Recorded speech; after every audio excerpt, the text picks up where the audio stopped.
शेतकरी मित्रांनो, आज गोडेगाव शुक्रवार बाजारमध्ये हरिभाऊने या दोन टॉपच्या म्हशी दिलेल्या आहेत. तर चला आपण हरिदादा सोबत बोलूया आणि म्हशी आधी शिंगडी पगडी बघून घ्या. त्यांना बघूया किती वेळा त्याची म्हशी काय किमतीला दिल्या.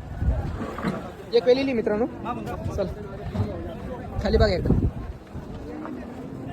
हो नमस्कार. हो नमस्कार दादा. कुठून आले आपल्याकडे शेतकरी? अहमदपूरून आली होती, लातूर जिल्हा. बरं, किती त्यांना म्हशी दिल्या? त्यांना दोन म्हशी खरेदी करून दिल्या. कशा आहेत त्या?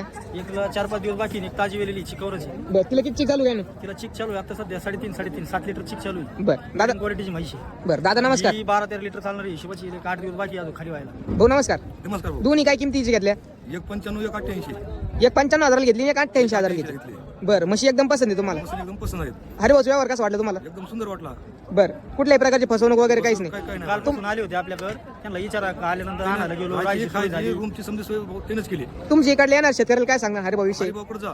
ओके लातूर जिल्ह्यातले शेतकरी आल्यानंतर काय सांगतात त्या शेतकऱ्यांना? शेतकऱ्याला सांगा हरिभाऊ शिवाय तिकडे जाऊ नका. बरं गॅरंटी माणूस आपला. ओके. तर शेतकरी मित्रांनो म्हशी बघू शकतात, त्या दुसऱ्या व्याताच्या म्हशी होत्या. आज हरिभाऊनी टॉपचा व्यवहार केलेला आहे.